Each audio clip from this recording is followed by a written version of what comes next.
إذن ابن حنبل عندما يتحدث لا يحتاج إلى الواو ولا يحتاج إلى الهاء هنا، وإنما بدل له تكون لي والواو تحذف.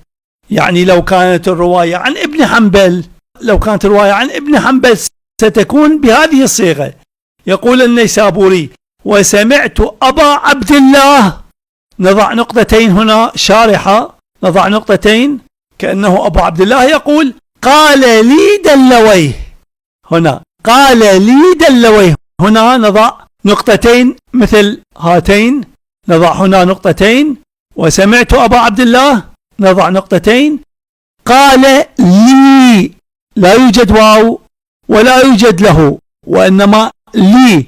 قال لي دلويه، يعني كأنما أبو عبد الله يقول: قال لي دلويه سمعت علي بن الجعد. لكن لا يوجد هذا الأمر، وإنما يوجد الواو عاطفة.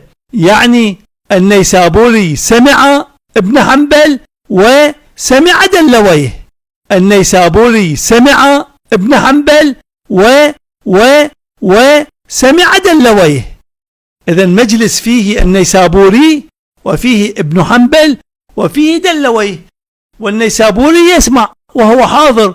سمع ابن حنبل يقول: ماذا قال؟ مسكوت عنه. ماذا سمع من ابن حنبل؟ لا يوجد شيء. هل يوجد شيء؟ إلى هنا. هل يوجد شيء؟ لا يوجد شيء، مسكوت عنه. إلى هذه الفارزة. هل يوجد شيء؟ لا يوجد شيء. وسمعت أبا عبد الله، ماذا سمع من أبي عبد الله؟ سمعت ابن حنبل، ماذا سمع من ابن حنبل؟ لا يوجد شيء، مسكوت عنه. هذا أين سيتبين؟ في نهاية المسألة. وقال له دلويه، أيضا النيسابوري سمع دلويه يقول لابن حنبل، وقال دلويه لابن حنبل. لاحظ، قدم هذه هنا تقول: وقال دلويه لابن حنبل. ماذا قال دلويه لابن حنبل؟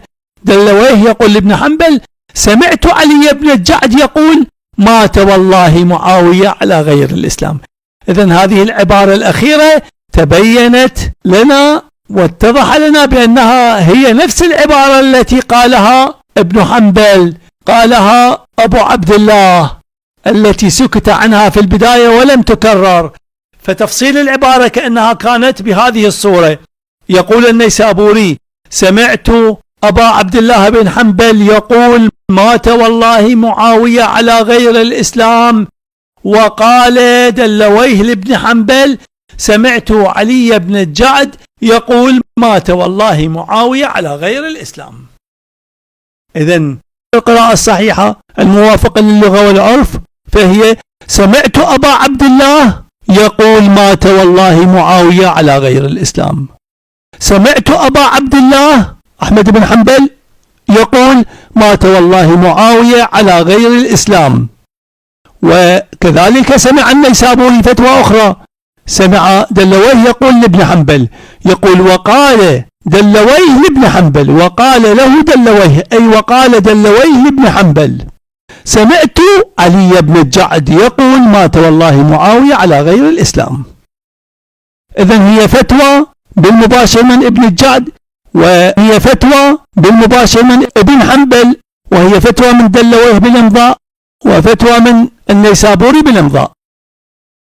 وعلى تدليس القوم وحسب ما يريد القوم.